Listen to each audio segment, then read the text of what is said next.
दोस्तों, लंबी there mines के बारे में मीडिया और सोशल मीडिया के द्वारा काफ़ी कुछ लिखा गया है, काफ़ी कुछ दिखाया गया है। बताया जाता है कि ये खदानें अंग्रेज़ों के ज़माने से चल रही थी और 1990 ईस्वी में यहाँ पर गलत तरीके से हो रही माइनिंग के चलते एक बड़ा हादसा हुआ था, जिसमें 50,000 मजदूरों की मृत्यु हो गई थी। उनके फेफड़ों में इन्फेक्शन हो गया था और उस इन्फेक्शन के कारण वे खून की उल्टियाँ करने लगे और तड़प तड़प कर मरने लगे। ये सब कुछ एक चुड़ैल के साये होने से बताया जाता है और कहा जाता है कि वो 50,000 मजदूरों की आत्माएं आज भी इन खंडहरों में इस स्थान पर विचरती हैं। साथ ही साथ वो चीखती हैं, चिल्लाती हैं। यहाँ की स्थिति बहुत ही डेंजर है। ये देखिएगा अंदर का दृश्य।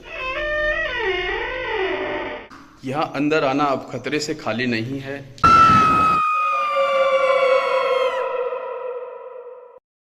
नमस्कार दोस्तों, आज इस ब्लॉग के माध्यम से आपको एक ऐसी जगह की यात्रा पर लेकर जा रहा हूं जिसे उत्तराखंड का मोस्ट हॉन्टेड प्लेस माना जाता है, यानी सबसे अधिक प्रेतवादित और भूत प्रभावित क्षेत्र। जी हां, मैं बात कर रहा हूं मसूरी की सुप्रसिद्ध लंबी देहर माइंस की और वहां के खंडहरों की। आज मैं ग्राउंड जीरो से वहां के खंडहरों को आपको दिखाऊंगा और वहां की सच्चाई को बताऊंगा।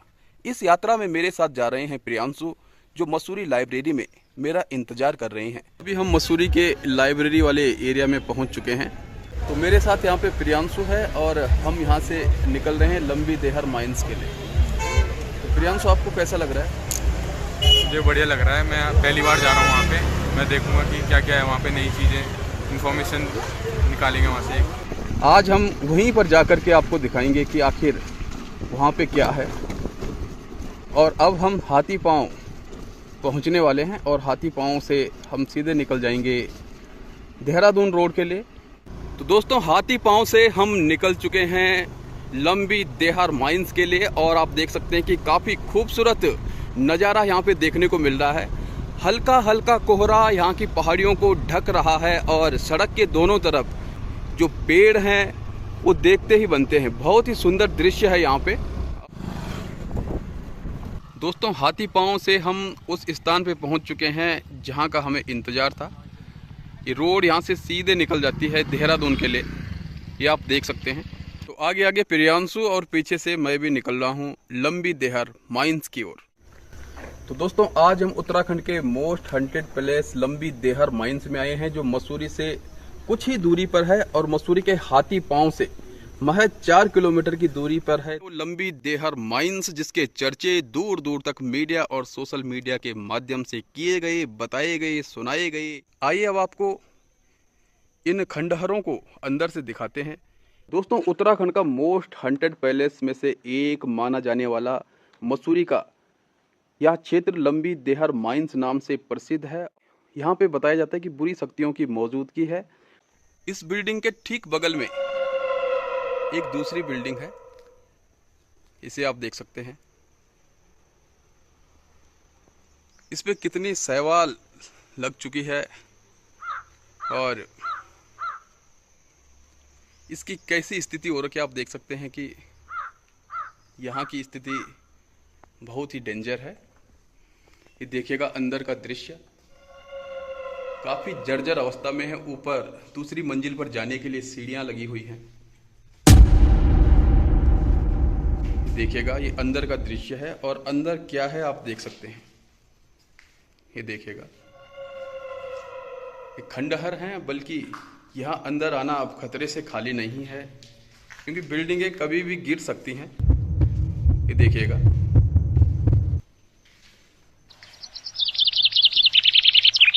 तो ये उन तमाम अधिकारियों के, कर्मचारियों के आवास रहे होंगे, उनके ऑफिस रहे होंगे, जहां से माइनिंग का कार्य संचालित किया जाता था। ये देखिएगा, ये फर्श पे पानी भरा हुआ है कई जगहों पे और छत की स्थिति आप देखेंगे तो काफ़ी बुरी स्थिति है यहाँ पे। ये देखिएगा, ये टाइल्स लगी हैं, तो ये उनका किचन रहा होगा, यहाँ पे खाना बनता होगा। जो यहाँ पे कर्मचारी रहे होंगे।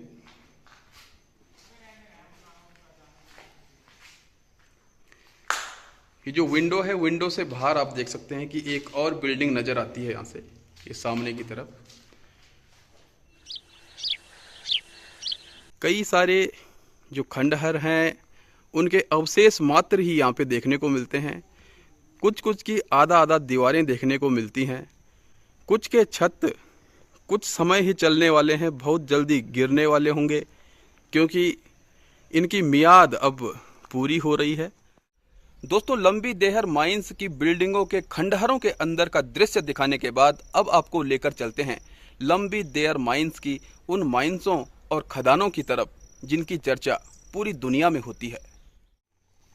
तो प्रियांशु भी लंबी देहर माइंस को देखना चाहते थे और इन्होंने भी इसके बारे में वीडियोस देखी, इसके बारे में पढ़ा। तो एक जिज्ञासा होती है हर किसी स्टूडेंट की, क्योंकि हर किसी के अंदर एक शोधार्थी बैठा होता है, वो शोध करना चाहता है कि वास्तव में हकीकत है क्या।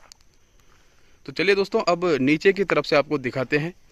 कोशिश करेंगे वो माइनिंग वाला एरिया भी आपको दिखाएं और साथ ही जो नीचे से ऊपर की तरफ का दृश्य है वो भी आपको बताएंगे। यहाँ से हम आगे बढ़ रहे हैं और नीचे की तरफ जहाँ पे माइंस है, तो माइंस तो अब जंगल से ढक चुकी है, लेकिन वो क्षेत्र, वो एरिया हम आपको ऊपर से ही कवर करके बताएंगे और संभव हुआ तो नीचे भी जाएंगे। और यहाँ से हम सीधे देखते हैं नीचे की तरफ, कितना घना जंगल है। बिल्कुल सुनसान, और दूर कहीं भी सड़क पर जब कोई व्हीकल गुजर रहा है तो उसकी स्पष्ट आवाज़ यहाँ पे सुनाई दे रही है। इतनी शांति है यहाँ पे। आगे काफ़ी घना जंगल है और झाड़ियाँ हैं। कम ही लोग वहाँ पे जाते हैं, या यूँ कहें वहाँ पे कोई नहीं जाता है। अब काफ़ी खतरनाक जगह है, जंगल है, क्योंकि जो माइंस होंगी वो चारों तरफ से झाड़ियों से ढक चुकी होंगी। काफ़ी बड़ा एरिया है उसका, विस्फोटों से वो पूरा पहाड़ काला हो रखा है। दोस्तों, लंबी देहर माइंस के बारे में मीडिया और सोशल मीडिया के द्वारा काफ़ी कुछ लिखा गया है, काफ़ी कुछ दिखाया गया है। बताया जाता है कि ये खदानें अंग्रेजों के ज़माने से चल रही थी और 1990 ईस्वी में यहाँ पर गलत तरीके से हो रही माइनिंग के चलते एक बड़ा हादसा हुआ था, जिसमें 50,000 मजदूरों की मृत्यु हो गई थी। उनके फेफड़ों में इन्फेक्शन हो गया था और उस इन्फेक्शन के कारण वे खून की उल्टियाँ करने लगे और तड़प तड़प कर मरने लगे। ये सब कुछ एक चुड़ैल के साये होने से बताया जाता है और कहा जाता है कि वो 50,000 मजदूरों की आत्माएं आज भी इन खंडहरों में इस स्थान पर विचरती हैं। साथ ही साथ वो चीखती हैं, चिल्लाती हैं। इसमें कितनी सच्चाई है, ये सब आपने इस वीडियो के माध्यम से देखा है। हो सकता है कुछ समय पहले भूत प्रेतों का साया भी यहाँ पे रहा होगा, लेकिन स्पष्ट रूप से हम इस बात की पुष्टि नहीं कर सकते हैं। जो आत्माओं की मौजूदगी की बात बताई जाती है, जो भूत प्रेत बाधित क्षेत्र यहाँ बताया जाता है, इस प्रकार का कोई भी दृश्य यहाँ पे देखने को नहीं मिलता है। और यदि ऐसा कुछ होता तो यहाँ पर प्रत्येक दिन इतनी संख्या में लोग नहीं पहुँचते। दोस्तों, लंबी देहर माइंस में हो सकता है कभी कुछ घटनाएं घटित हुई हो, यहाँ पे कुछ गाड़ियों के एक्सीडेंट हुए हों, यहाँ पे हेलीकॉप्टर क्रैश हुआ हो, लेकिन आज जब हमने इन खंडहरों के अंदर जाकर देखा, साथ ही जब माइंस की तरफ हम गए, तो यहाँ पर सिर्फ और सिर्फ पशु पक्षियों की कुछ आवाज़ें सुनाई दी। साथ ही दूर से जो गाड़ियाँ इधर उधर जा रही थी उनकी आवाज़ ही हमें सुनाई दे रही थी। दोस्तों, सरकार के द्वारा मजदूरों की संख्या का आंकड़ा कभी नहीं दिखाया गया और एक क्षेत्र में किसी माइंस में 50,000 श्रमिकों का होना एक प्रश्नवाचक चिन्ह है। क्या वास्तव में यहाँ पे 50,000 मजदूर रहे होंगे? बताया जाता है कि इस स्थान पर कई सारे सड़क हादसे हुए, साथ ही एक हेलीकॉप्टर क्रैश भी हुआ, जिसके चलते 1996 ईस्वी में इस खदान को बंद कर दिया गया था। और तब से लेकर आज तक इस खदान के बारे में कई सारे लेख लिखे गए हैं, कई सारी चर्चाएं की गई हैं और वीडियोस बनाई गई हैं। दोस्तों, लंबी देहर माइंस के इन खंडहरों में और आसपास जो सड़कें यहाँ से गुजरती है, वहाँ पर हमें किसी भी भूत प्रेत का आभास नहीं हुआ और ना ही कोई चुड़ैल दिखाई दी। लेकिन इस खूबसूरत और शांत स्थान पर हमने जो देखा है उसे आपको बताते हैं, जो बहुत ही महत्वपूर्ण भी है और इस पर अमल करना भी जरूरी है। जब हम खंडहरों के इधर उधर घूम रहे थे और सड़क मार्ग से आ रहे थे तो हमने देखा कि यहाँ पर काफ़ी कुछ कूड़ा करकट भी फेंका गया है, कुछ बोतलें हैं, कुछ चिप्स और कुरकुरे जैसे अनेक खाद्य पदार्थों के रैपर भी फेंके हुए हैं जो प्लास्टिक के हैं। तो कहीं ना कहीं हमें एक अच्छे नागरिक की जिम्मेदारी निभानी चाहिए और हमें यह कोशिश करनी चाहिए कि हम इन स्थानों को स्वच्छ रखें, क्योंकि ये पर्यावरण को सबसे अच्छी तरह से परिभाषित करते हैं। उत्तराखंड देवभूमि है और इस देवभूमि को देवभूमि बनाने में अपना सहयोग बनाकर रखें, इसे देवभूमि ही रहने दें और यहाँ पर किसी भी प्रकार के मनगढ़ंत बातों को ना करें। साथ ही यहाँ पे जो पर्यावरण है उसको स्वच्छ रखें, उसमें किसी भी प्रकार की गंदगी ना फैलाएं। दोस्तों, हमारी तरफ से आपको यही संदेश है और आप कोशिश करें कि इस वीडियो को और अधिक शेयर करें ताकि हर किसी के पास यह संदेश पहुंचे। आशा करता हूं कि आपको हमारी यह वीडियो पसंद आई होगी और आप इस वीडियो को अधिक से अधिक शेयर करेंगे, साथ ही चैनल को सब्सक्राइब भी अवश्य करेंगे। और यदि आप हमें फेसबुक और इंस्टाग्राम पर देख रहे हैं तो पेज को फॉलो अवश्य करेंगे। मिलते हैं अगली वीडियो में अगले ब्लॉग के साथ, तब तक के लिए नमस्कार।